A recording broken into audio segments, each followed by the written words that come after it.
Hello. Our story begins with the lead Separatist warship cutting through the battlefront. At the top of the tower, a decision was being made inside the head of a man behind all of it.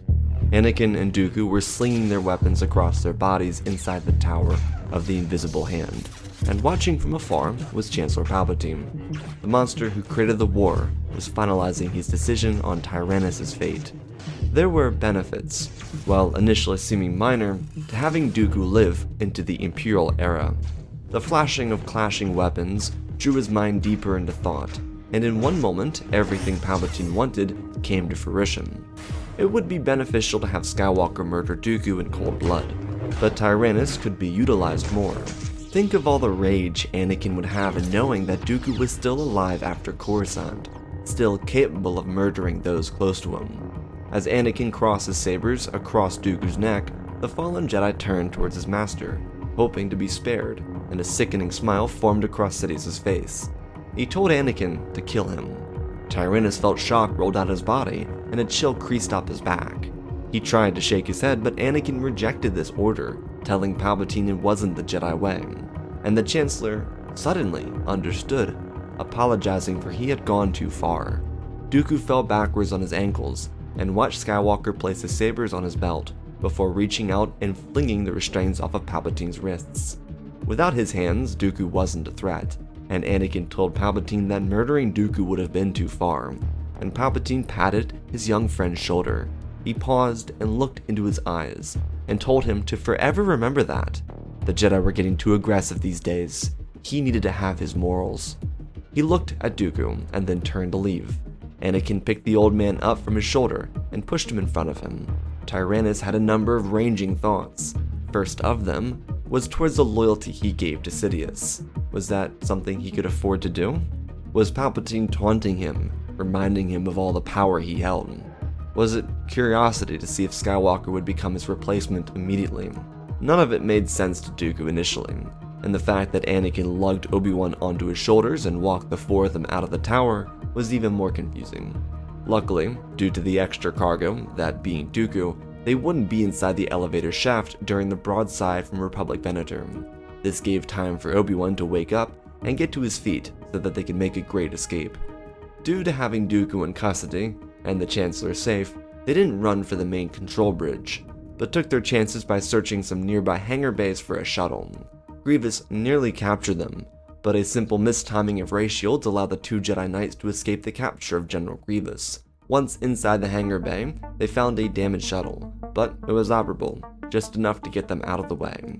With Skywalker piloting and R2 by his side, their escape would be all but certain. Grievous would almost die, but he would escape the collision the invisible hand would have with the surface of Coruscant. Upon their return to the capital, the Chancellor would say a few brief words to Dooku, none audible to anyone else. It was a promise of protection. Things didn't go the way they were initially planned to go, but they had won the battle. Now it was time for the Empire to rise. This was Sidious' way of proving proof of protection to his ally. Tyranus may have lost his hands, but as Palpatine suggested, first of all, that wasn't meant to happen, but he also didn't need to do anything else for the rest of the war. Similarly to the 10-year-long court case for Newt Gunray that went absolutely nowhere, Dooku would basically sit in prison until Sidious pulled him out, which, as promised, wouldn't be difficult to do. So Tyranus would be left as Sidious wanted him, reflecting on his past and suffocating in the unanswerable question. In the way Sidious abandoned Maul following his apparent death, Dooku almost met the same fate inside the invisible hand. But the lingering question remained. Did Palpatine actually want Anakin to execute him? Dooku was able to at least verify that he had potentially alternative methods by telling Anakin to remember those words, not the Jedi way. But what exactly did that mean for himself? Tyranus truly believed he had a seat at the table. He had spent the last 13 years of his life building a clone army, a separatist movement, and ensuring every minor incident couldn't be turned into a molehill. Dooku was the reason the Sith plan worked, in his mind at least, so surely Palpatine was testing Skywalker inside the invisible hand. This mostly became what filled his mind for the next few days. Aside from a very short visit from his old master, Yoda, Dooku would remain in solitary confinement. His cells were blacked out, so all he had was darkness to wallow in. he was given food in weird increments to mess with his senses. For example, 2 meals within 3 hours, and the third meal 8 to 12 hours later. The Republic mastered his torture of Separatist leaders, and the prison leadership planned to make Dooku suffer the worst. What happened outside of his cell wasn't entirely different from the original reality. Obi-Wan still applauded Anakin for saving the Chancellor and then capturing Dooku. There would be attempts at interrogation, but more than anything, Dooku was being used as a political asset, someone the Republic could potentially torture to force the CIS to surrender. But with Sidious guiding the last few days of the war, Tyranus truly wasn't needed. Grievous would still have his confrontation with Obi-Wan, Anakin would find himself on the Council, Padme's pregnancy would still trigger nightmares for Skywalker, and of course, the moment the Sith had all been waiting for, Order 66. Dooku truthfully believed he would have enjoyed it more the moment it happened. Perhaps it was due to his seclusive cell, but he didn't relish in the death that swept across the city of Coruscant. 10,000 Jedi turned on and betrayed within seconds, and all but a little bit more than 100 survived, a 99% success rate, just as the Kaminoans promised. Dooku didn't feel empathy for the Jedi Order, he just thought that it would have been more satisfying. His lack of enjoyment didn't change his perspective on his master or the coming Empire. He trusted everything Sidious had planned for them. Like with Barriss across the city, he'd be told by a clone trooper that he was lucky to not be a Jedi anymore, and that was honestly something he could live with. Order 66 was a dark day, but the silence inside of his meditative prison didn't change for another couple of weeks. Sidious would visit his friend at least once during this time to let him know of some changes, but he assured Dooku that the sun would rise on a new era soon. Part of this came from the fact that he was burnt terribly by Master Windu and the fight inside the Senate Rotunda, mixed with the other part, that Sidious wanted to totally figure out where his apprentice would be going into the new Empire. 3 weeks after the fall of the Jedi Order, a bomb would strike the panopticon that Dooku sat within. He and dozens of other prisoners would escape, most of the others being slaughtered by Coruscant guardsmen in the process. Grand Inquisitor would be Dooku's savior, and similarly to Lord Vader, he'd be taken to the Imperial Medical Center to have totally updated hands. The Republic very kindly in their minds gave him functional hands, but they weren't fit to his specific body chemistry, so they would glitch up or freeze on him whenever he was trying to eat or do something else. To Tyranus, it wasn't the biggest deal anyways, because aside from his semi-peaceful discussion with Master Yoda, he meditated almost the entire time. He and Grand Inquisitor would speak briefly about the fall of the Jedi Order, and the changes, as Dooku was extremely out of touch for 3 weeks. He didn't really care for the 3 weeks in solitary confinement, but he honestly couldn't complain. He was alive. Grand Inquisitor was basically tasked to introduce Dooku to the galaxy, and sure, he had his own problems with Tyranus, but Sidious informed Grand Inquisitor that Dooku was an asset. This initial conversation was very stiff. There was some present resentment from Grand Inquisitor, but Dooku didn't mind. His curved hilt was handed back to him, and he was given a chance to feel out his new hands as they continued their conversations about the change. Important notes for Dooku included the defeat and escape of Master Yoda and Obi-Wan's survival, the creation of the Imperial Senate/Empire, the death of Grievous, and the destruction of the CIS Council. All of these things, aside from Yoda and Obi-Wan, were things he anticipated. As for Skywalker, Dooku didn't ask. He assumed that Lord Vader had been born, and would be participating in Sith-like activities for the time being. Grand Inquisitor gave Tyranus directions for meeting with the Emperor, which would have him returning to the works. So much had transformed Dooku's life inside this location. Becoming a Sith and killing Yaddle were the beginning of his journey. It was euphoric coming back after Geonosis, and with the birth of the Empire, it was time for celebration. Ironically, in a way similar to Plagueis' death, Sidious would make a toast with Tyranus. He had survived the war. He helped usher in a new era of peace to the galaxy, but the work had just started. Sidious had a long list of needs from his old friend, and they would be shared after one important question was asked. Dooku wanted to know about Skywalker. Sidious informed his pupil that Lord Vader was nearly killed in an accident on Mustafar. He, for the time being, would be healing on the nearby moon of Nur until he was needed. This was truthfully a surprise. Palpatine had put so much faith into Anakin becoming a Sith apprentice, and yet suddenly he had an accident? It didn't seem all that feasible, but Tyranus didn't care enough about Anakin to question it. This was his chance to remind Palpatine why he was so important. The Republic and the Jedi were gone. The New Age was upon them. There weren't many traitorous thoughts for Tyranus. This moment made him feel more trust than perhaps ever before in his master.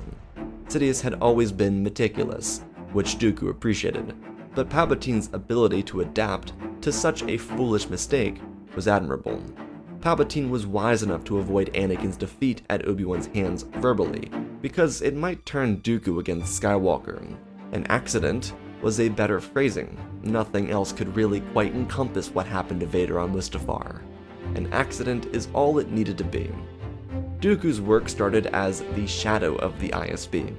He obviously wasn't permitted to be anywhere near the actual grounds of the structure because of his alter ego, that being Count Dooku.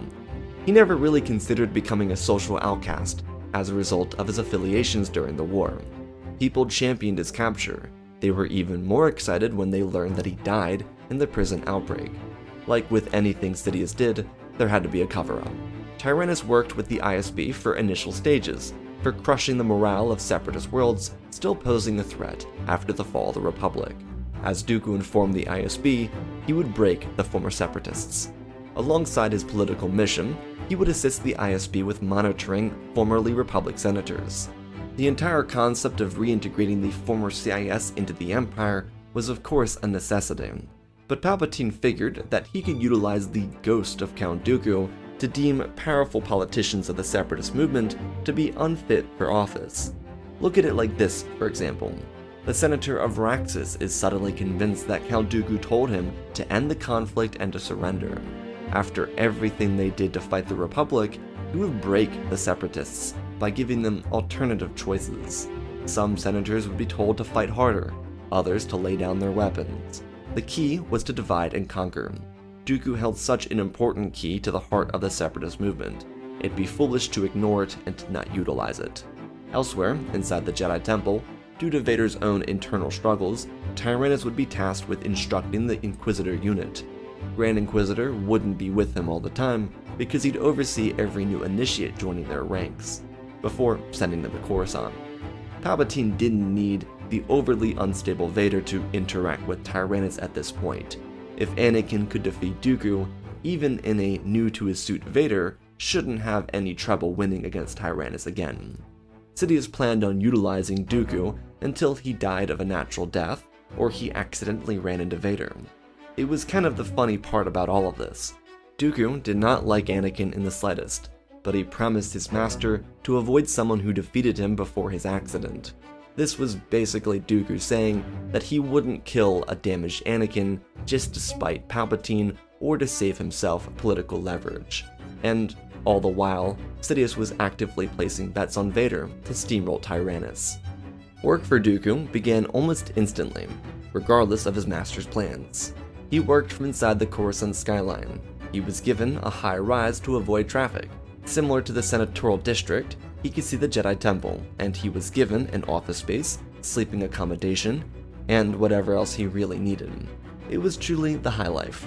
Dooku would use a voice modulator to instruct people inside the ISB, who were truly terrible at their jobs at this point.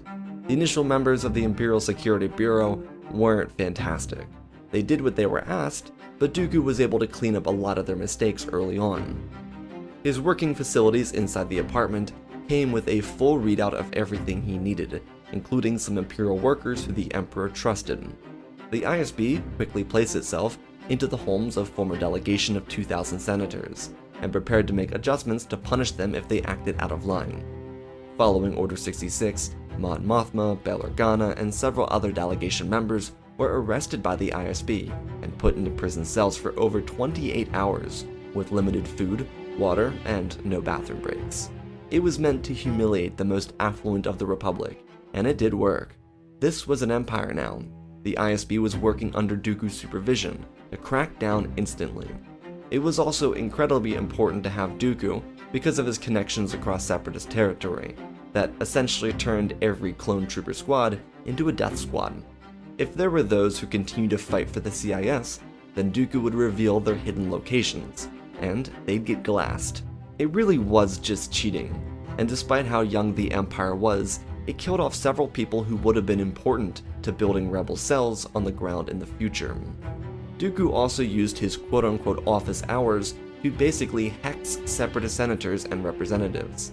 Everyone believed he was dead because of the prison breakout, and then he would just send people messages with conflicting opinions and orders. It messed with everyone of influence. Some people reported it to the Empire out of fear of the new regime. Others turned on their peers, and the rest just tried to ignore these requests outright. This influence, the years of trust needed to operate the separatist movement, gifted the Empire years of advanced movements to quell hidden rebel cells from within. This was exactly why Sidious kept Tyranus alive. He structured the entire CIS, and he dismantled it in a tenth of the time. Sometimes there would be hours of massacres, just report after report hitting his desk. It did bother him sometimes, but Dooku believed in the destruction of the old order to build a new one. Every ally he betrayed was a sacrifice for a better future. Dooku truly believed that he was doing that much. He actively kept in contact with the Emperor, who pleasantly joined him for dinner and even watched a few sporting events from their upper-level balcony. These were small moments that the Sith never talked about. It didn't always have to be brooding and evil, and also because Sidious wouldn't do this with Vader, it was more fun for him. This type of interaction existed with Dooku because Palpatine needed to make sure his apprentice stayed loyal and trusted him. Sidious actually did quite enjoy eating food, talking strategy, politics, and so forth, mixed in with a good pod race here or there. It was a nice change of pace because Dooku was probably the closest thing he really had to a real friend. Tyranus also didn't just bend over backwards for Sidious either. He had questions, and reasonably so. Palpatine answered them. Palpatine felt he sort of owed it to Dooku for the whole hands thing. But that was the tug and pull needed to maintain loyalty. Neither were pushovers. They just made sure that the pendulum didn't swing too far into either side's court. Now, the other real difference came with the Inquisitors. When Dooku wasn't bashing Imperial officers inside the ISB, he was working inside the Jedi Temple, currently being renamed into the Imperial Palace. The Inquisitors were a shabby group. There was Merrick, the Bird Mask, Fourth Sister, and Barriss Offee. It was a bizarre combination, and it did make some of the former Jedi a little uncomfortable being around a former Separatist. Since they were all relatively young, the answers remained hidden. Tyranus and the Emperor collaborating to destroy the Jedi and Republic didn't really cross a lot of their minds. Barriss considered it, but Tyranus trained them harshly. Unlike Vader, who would just beat them up and tear them down, Dooku actually took an interest in their actual progression. Grand Inquisitor would join a few sessions here or there, but more than anything, he was just with the recruits, the former Jedi. Tyranus taught these classes in a reward-based system. Those who performed best would receive all the accolades, and of course, the worst of them would be punished until they utilized the dark side to rise above their failures. This of course isn't to say that Dooku was easy on them, he wasn't, but he at least cared about their individual development. He crafted up exams, utilized hollow tablets to record data and progression, and even utilized his own double-bladed staff from the Jedi artifact room to practice with them. Even more bizarre was how much he actually enjoyed this. To Dooku, it felt like the home stretch, and he got a little bit more pump in his step. Not to say that he was getting back to a more physically fit form, because he wasn't, but he was at the very least a little more energetic than he was during the waning days of the Clone War. To him, this was one step closer to retirement. Things persisted like this for several months. Dooku's work became the bedrock of the ISB. Everything they did went through the operative known as Wraith. No one could know that the Emperor and Count Dooku were best friends, so using a codename was much more efficient. It would be, because of Dooku, that the Senate slipped behind and lost the Impure Rebirth Act, which would have in the long run benefited the Emperor, but in the short term it would have looked like a loss. Guerrilla groups that assisted the Separatists prior to the war were also much easier to find, and while yes, it would be fair to assume the Empire could have raided Dooku's hard drives, most of the data that actually mattered was stored within his head. In the weeks before the end of the war, Dooku started memorizing everything: locations, holdouts, bands of CIS loyalists, and anything he believed would be useful. Without this information, he figured he could be seen as expendable. And even though from his perspective in the now, he didn't really seem to be all that expendable. But he still didn't write anything down or record it. The Empire needed him, and he had given Emperor Palpatine the cleanest transition into authoritarian rule the galaxy had ever seen. What truly captured Dooku's imperial work was the sabotage of the entire former Separatist government. Every senator and representative for the CIS worked for the Republic at one point or another. When reintegration was floated by former members of the delegation of 2000, the public protested. The Emperor actually supported the idea, because it fit his whole stronger together galaxy mindset. But Dooku created a void that needed to be filled. So many of the Separatist senators and leaders trusted Dooku. His ranging messages, which were provenly not counterfeit or deep-faked, turned people against each other. Some believed he held favoritism towards certain planets or representatives. Others felt that he was trying to lead them astray by actively betraying them. What really mattered in the end was the outright chaos that enveloped these former Separatist planets. It demanded an imperial reform, which went hand in hand with Palpatine's new governor program, which also stripped power away from the Senate. This would have definitely been accomplishable in the couple years following Order 66, no doubt, but Dooku expedited everything for his master, allowing Sidious to focus on other more intriguing pursuits.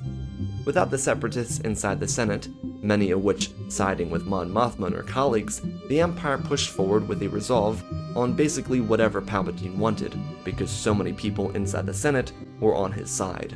The Grand Vizier had no issue sending out bills and getting near immediate action on them. The machine chugged along, and the dynamic between the Emperor and the former Count continued. Every so often, though, Sidious would have to lie to his friend. He kept his secrets frequently and spoke around lies, so that it was a lot less obvious when he actually did lie. But Tyranus was curious on Skywalker's continued health crisis. Surely it was a really bad accident if he was stationed inside Fortress Inquisitorius for such a prolonged time. Palpatine didn't really want either of them working together, because it could cause disruptions. So the lie remained constant, that Vader was struggling, but the medics were overseeing his safety. The dark side kept Vader alive. Without his turn, he'd be nothing, just like the rest of the Jedi Order. To Dooku, he never really cared that much outside of that. Dooku's own personal vendettas were directed towards assets he once watched over or held captive in his control. Both were from Dathomir, and he wanted to destroy them respectively. Maul was leading Crimson Dawn, and Ventress was out hiding in the galaxy, managing to be saved by Talzin's witch magic. Asajj was picked up by TK troopers in the Outer Rim, before they got killed by her, and Maul was a different equation. See, the Emperor didn't really care that Crimson Dawn existed. They were simply a tool for the actual Empire, and thus Palpatine had no reason to act on their existence. This was something Tyranus loathed about the new regime. It was uncanny to just permit criminal empires to coexist with them. But it revealed something even more troubling about the future he was promised. The Empire didn't care about these criminals. Utilizing crime rings to take care of local authorities or businesses kept the dominant imperial structure growing. If there were no problems, then there was no reason to keep spending money to stop those problems. The Empire, and especially the Senate, needed something to hunt down. Thus, without these threats lurking outside their territory, they couldn't expand their military budget at will. Dooku hated it, but it was outside of his control. Until he could find a means to resolving it, he let it linger in the back of his mind. Lord Vader, on the other hand, remained an active threat in the galaxy. Sidious ensured that everything Vader did was covered up by the Inquisitorius, so if, say, a Jedi Master was killed, it'd be reported as accomplished by a duo of Inquisitors. This method allowed the true Sith apprentice to continue learning from Sidious as he delved deeper into the dark side on Mustafar and around the galaxy. Vader had absolutely no clue that Dooku was alive, and that was the irony of it. He and Tyranus were perhaps the two people in the galaxy closest to Sidious, and neither knew that the Emperor had them completely tied down. Vader was permitted to hunt and kill Jedi. Tyranus trained Inquisitors and balanced the ISB out. It was the perfect medium, an apprentice for politics, and an apprentice for the brutes. But because Palpatine kept Dooku's survival away from Vader, the Dark Apprentice was left to wonder about his next evolution in the Imperial regime. What would become of him once every single Jedi was killed? Vader knew about the Inquisitors and infrequently met with Grand Inquisitor, but Vader had no clue that they were being trained by Tyranus. Even if he did have an understanding of their training or conceptualized that they were doing anything with an instructor, he wouldn't ever consider that that individual would be Dooku. If he did, Palpatine might shoot him out an airlock for having gone mad. To a degree, both Vader and Tyranus were in similar positions though. Like how Palpatine placed them in the politics or hunting, they wondered what came after. For Dooku, did his work with the ISB and the Inquisitors come to an end after he completed the setup and their training? Did he progress anywhere? Did his influence stop at that? What about his grievances with the Empire? Would they ever be taken seriously? For Vader, he wondered what Sidious might make him do following the destruction of all the Jedi. Rebel cells weren't even really a consideration to him. Dooku's work with the ISB literally crushed 96% of all of them. There were some rebel groups that sprung up like Saw Gerrera, but there were 1 in every 3 trillion citizens in the galactic community that actually participated in rebel activities. It was literally 1 person out of the entire planetary population of Coruscant that did anything rebellious, and that just simply wouldn't last. The ISB also had some useful strategies to weed out rebels, because of Dooku's struggles with setting up the CIS. All of this would have been lost had Skywalker executed Tyranus inside the Invisible Hand. Now, the Empire, regardless of what happened, would be nearly a decade and a half ahead of where it should have been. Dooku was the greatest thing Sidious could have ever added to the Empire, until Dooku ran into Vader. It was an accident, a literal scheduling mistake. Dooku was aiding the ISB with some new developments surrounding Saw Gerrera, but the officer most necessary for the meeting wasn't available. It was the ISB coordinator that followed Gerrera the most. Dooku, as a result, postponed the meeting for the following day, to allow for more time to gather extra evidence, and decided he would visit the Imperial Palace to train the Inquisitors early. Well, Vader had an oopsie with a Jedi recently, and was being forced to train the Inquisitor unit for a minute. He wasn't very happy, and they weren't either, because Dooku didn't try and kill them with his saber.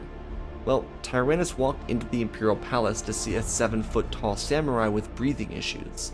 Even though the Inquisitors had been trained properly, they were no match for a pissed-off Vader. Also, they thought they were training. He was just taking his anger out on them. They were spread across the floors, some were knocked out, as Grand Inquisitor watched the 2 Sith apprentices meet for the first time. Dooku's crimson saber ignited and pointed the weapon forward. Vader would have jumped into action, but he turned to look at what was literally a ghost. Dooku should have been dead, and yet here he was, alive, staring at him. Vader questioned the mere existence of his foe, as his own saber shot open. Grand Inquisitor was too shocked to do anything, as he watched the 2 combatants size each other up. Dooku didn't even know who he was looking at, and Vader took that quite personally, raging forward. Tyranus thought it best to avoid being hit by the saber. He was several months older, arguably weaker, despite even being a little bit more energetic. Tyranus slipped away and Vader's weapon clobbered into the ground. Dooku would have typically utilized force electricity, but that wasn't the case with his new hands. It wouldn't be as efficient with the circuitry. The 2 of them moved around as Vader called himself by his name, and a surprised look shot up Dooku's face. The Dark Apprentice swung in, slamming his weapon downwards, colliding.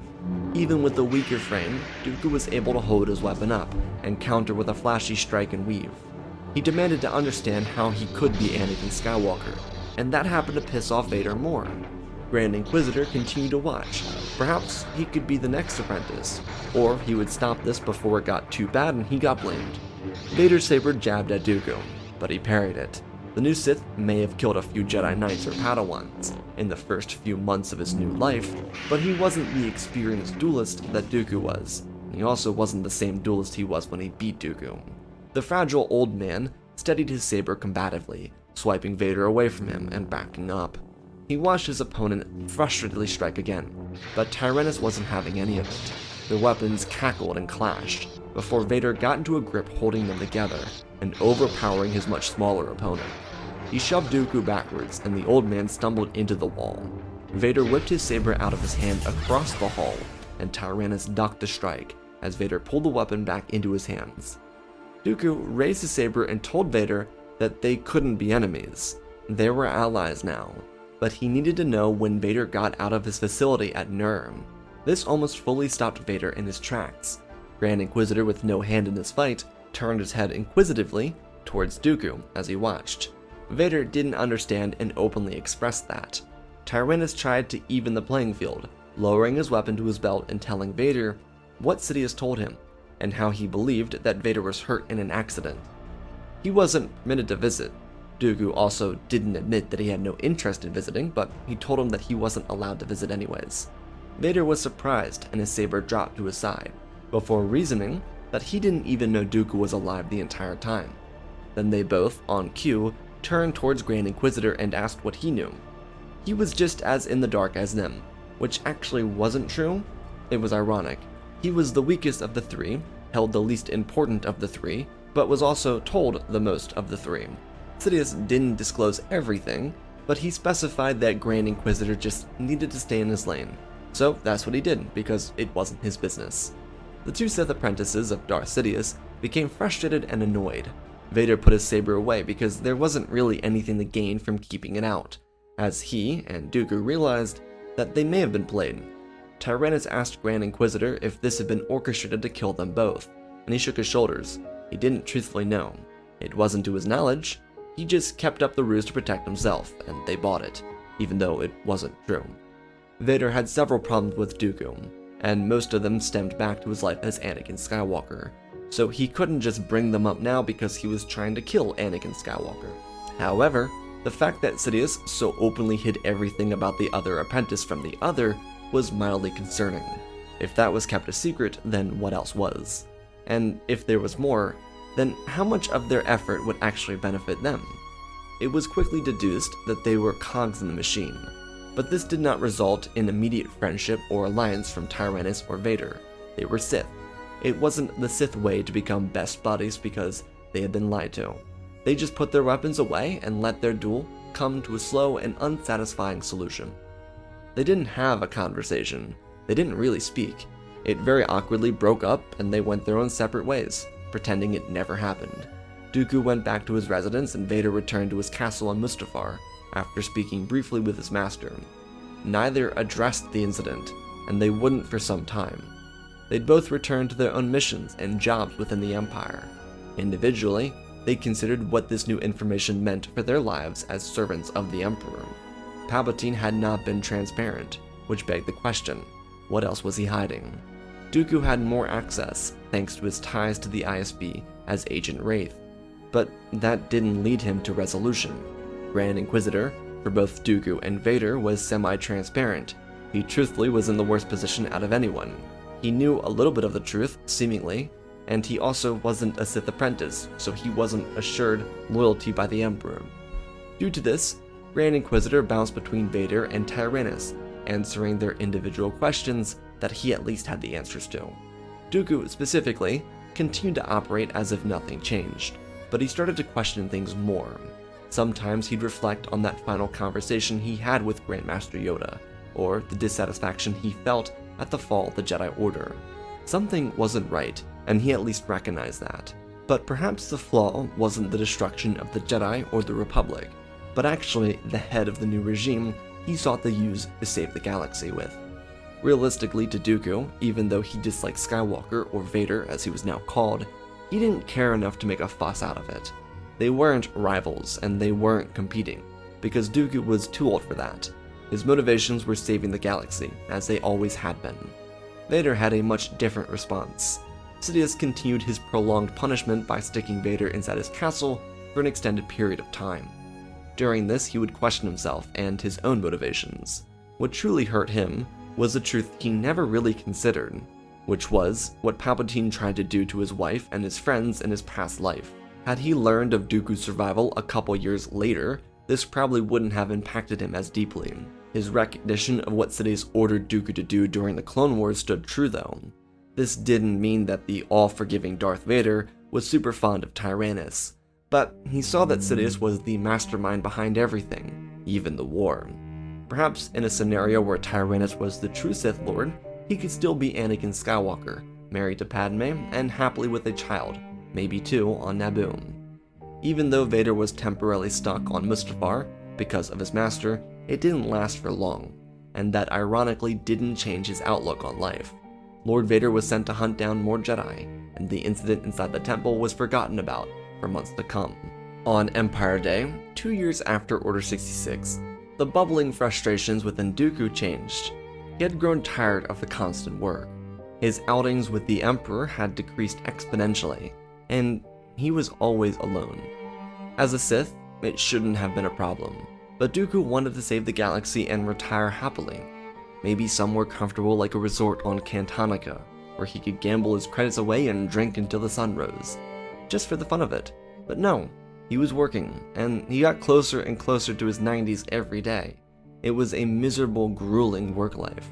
Palpatine did allow vacation and so forth, but what was the point if all he was going to do was return to the ISB and create the perfect instrument of Palpatine's empire? Dooku didn't sabotage the ISB per se, but he slowly stopped allowing it to be so effective. The ground roots were strong. That was undeniably done in the first several months of his time with them. But now, during the Emperor's important gala inside the Imperial Palace, Dooku would change the fate of the galaxy for good. There had been attempts to collaborate with Lord Vader, but they seemed to dysfunction any time the two of them interacted. Neither liked each other. They, like Maul, shared ties similar with the other, but that didn't amount to them wanting to be friends or allies. Darth Vader was more recluse, and he was more abiding to the status quo, whereas Maul was doing Maul things and Dooku was about to change everything. The attempts made to form an alliance between the two of them didn't leave terribly bad blood behind. It just gave them both the rationale that they weren't made to be allies. With Palpatine hosting the richest elites in the galaxy, mixed with other Imperial senators, officers, and sponsors, the former Count Dooku revealed himself to the galaxy. Thanks to his work with the ISB, he established a firm line of media influence into the Bureau itself. So all the lines to operate the machine touched Dooku's fingertips at one point or another, and that was exploited here, in the middle of the evening. As the lights flickered on the Jedi Temple, revealing Imperial banners and the most affluent people showed their faces, Dooku started his live transmission to the galaxy. Palpatine didn't invite Tyranus to these type of events, because he didn't want him near his constituents. The line was clear. The power belonged to the Emperor, and Dooku couldn't do anything about that until now. He explained that he was Count Dooku. He was in line with the entire galactic empire. He had always been a tool of the machine, and he was not dead. Because all feeds went through the ISB, every single news outlet, every single cable station, even some live streams on the HoloNet started to grab everyone's attention, galaxy-wide. Anyone, anywhere, trying to consume media was blasted with this, and it was also early enough into the weekend that most of Coruscant's population was still awake, prepping for the weekend. Dooku performed as he did for the Separatists, but more determined than ever. He told them that the Chancellor, Palpatine, had been in leagues with the Separatist Alliance the entire war. Some of the wartime strategies were shared, how the Republic or Confederacy was built to win. He also told them all that he knew this, and it didn't make him a saint for telling them. But the ship was sinking, and he was bringing it down himself. In his exposition about the now Emperor, he also brought down the ISB, Darth Vader, and the several other cogs within the Imperial community. With Vader, he showed off holograms stolen from the Imperial Palace, depicting Anakin Skywalker murdering children. He also told them how their media had been manipulated by the ISB. He gave them evidence of the superstation called the Death Star, and he tore the whole system down. Imperials across the city and the galaxy watched in shock, as clone troopers still enlisted learned that Kamino was destroyed on purpose by the Empire, and the clones were framed as mindless monsters because of the inhibitor chips. Dooku had proof and context for everything. By the time the Emperor learned that this was happening, it was too late to catch Dooku. Tyranus had an escape plan ready, and the few Imperial officers who made it to his residence would be killed in an explosion. Dooku programmed everything into a bundle package release, which would distribute everything the Empire/Republic did leading up to Palpatine's rise. All the pain the galaxy felt was on Palpatine's hands, and Dooku was leaving that with all of them. He did not promise to turn himself in. he promised to retire and be an old man, which is what he was. It was really funny though. That was the funniest part about the entire message. Without total context, it was basically an 80-plus-year-old man crashing out over his employer. There were people who were skeptical, obviously, but the documents were all official, and Dooku's release of them was genius. He knew that the galactic populace wouldn't read through thousands of pages of whatnot, so he condensed it. A lot of the content would be shortened, with external links to the full pages if people wanted. So everyone had the choice to get the Cliff Note version or the full version. As he promised in his message, Tyranus ditched Coruscant and started his retirement. He worked on it over the years, but the phantom-like power Palpatine used during the Republic era to conceal himself from the Jedi would be utilized to a much lesser degree by Dooku on Cantonica. He would join the High Rollers at Canto Bight casinos and live the life he wanted to. Outside the planet, the Empire fell apart. It should also be noted that a majority of High Rollers inside the city left to secure their assets, so Dooku was with very few of high affluence. Thanks to damaging Vader's political career that he really cared a lot about, he would be in the doghouse with the Emperor. The system turned on all of them.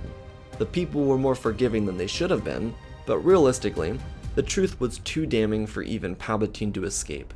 A majority of people didn't really care about the separatist struggle, highlighted in Dooku's display. Of course, there were people who defended the Emperor, but the outcry was so large, it really encompassed everything. Some were upset about Admiral Rampart being thrown under the bus, because that technically could be any other Imperial officer, which bowed to the Emperor. The clones were pissed that their brothers died for literally nothing. Imperial TK troopers wondered if their fate would be the same as the clones. The everything of the Empire was exposed, and that didn't even cover the Death Star, or some of the other Imperial projects leaked by Dooku's message. As days of protests erupted across the Empire and Sidious joined his apprentice inside Fortress Inquisitorius at Nur, they planned. Vader couldn't be seen in the public spotlight again. Dooku didn't just show off his attack in Nightfall, but showed some saved recordings of his transformation into Vader. That was something not even Vader remembered. The Inquisitors were also displayed for the galaxy too, and at his political weakness, Palpatine demanded nothing but loyalty from those around him. Some included former Jedi, Imperial officers still loyal, and Vader. They all watched holotables as troopers threw their weapons down in protest against the regime. Hardly anyone could stand to serve the Empire. Most of the troops who remained got into skirmishes with the clones, and they were so unbelievably more talented than the TKs that these weren't even fair fights. Sidious hadn't sent a response to the galaxy. Teams tried to remove the information posted by Dooku, but it was so encrypted and deeply embedded into the holonet that even if they removed it, they wouldn't stop anything. It was truly the highest DEFCON that could be, and Sidious tried to maintain any control. By the minute, they watched Imperial outposts and stations stop transmitting their frequency to Nur. Either these locations were turning their back on the Emperor, or they'd been completely overrun by hordes of people. In the end though, what ended Palpatine's regime would not be the final words of Dooku. It'd be the ignition of Vader's lightsaber into his master's back. It was a frustrating moment for Vader. He too had been betrayed by Tyranus, but the common enemy, the one that tormented Tyranus, Maul, and himself, was Sidious, and thus, he needed to die because of it.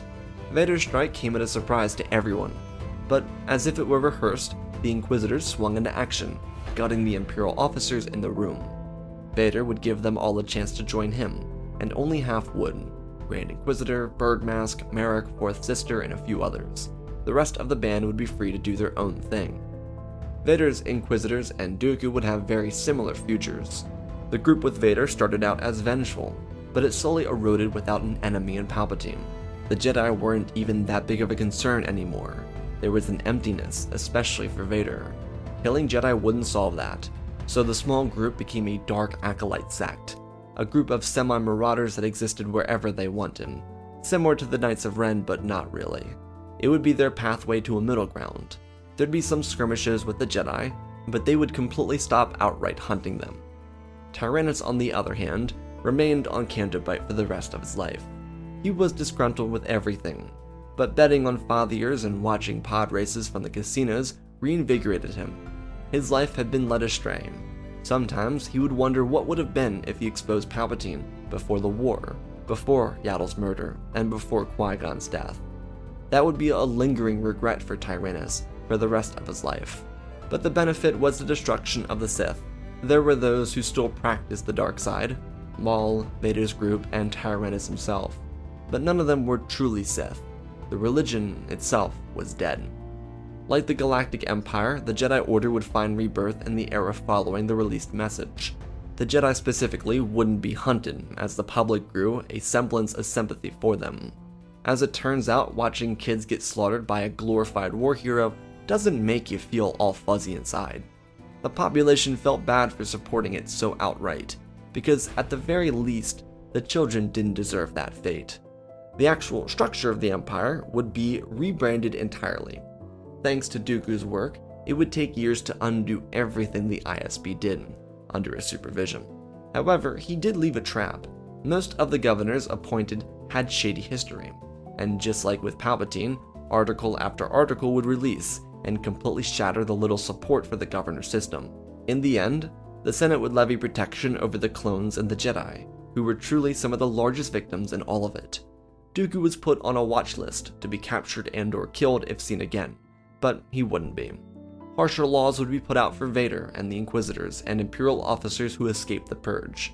The Senate wouldn't reform into a republic, but the Empire would regather some of its democratic aspects. People honestly just didn't feel like changing all the official documentation again. It was a pain. Plus, using the Empire as a frame of reference allowed the Senate to create an entirely new, modern constitution that would fix up the autocratic mess left behind in Palpatine's rule. Dooku, from afar, would at least know that after his years of pain and service, that he could end it all with one final act that actually made a positive difference in the galaxy. And that, my friends, is our story. Again, special thanks to the patrons for supporting the channel. Smash that like button. Let's talk about this story. This is hilarious. It's hilarious because it's just like, from afar, it's just a guy that doesn't like working for the man. It's just kind of like that. Dooku just had enough. His boss is kind of a dick. He's like, you know what? What if I just like reported you to HR? And HR is a galactic population. Jokes aside though, this story I really wanted, I think you could tell, I set it up for there to be like an alliance between Vader and Dooku. And I got to a point where I realized it wouldn't work without feeling forced.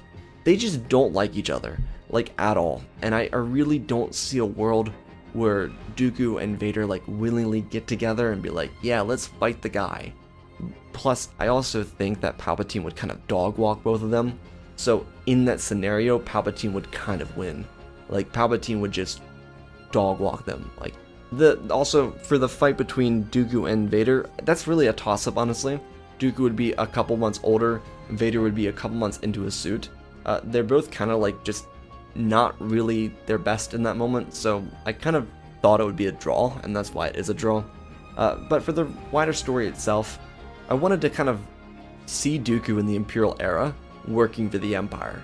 It's just like a really interesting concept that I thought would be fun to cover in the story, and having Dooku work for the ISB specifically, where he's kind of just operating as their head branch, I really think he could do a lot of positive for the Empire, and that's why I specifically said in the story that he cuts down future rebel movements. Like, he kind of cuts off the legs of a future rebellion before it ever gets started. And had Dooku been more loyal, I don't think a rebellion would have really ever gotten that head start to really start an alliance. So anyways, I hope you all enjoyed. I love you all, spread the love, and always remember, my friends, may the Force be with you.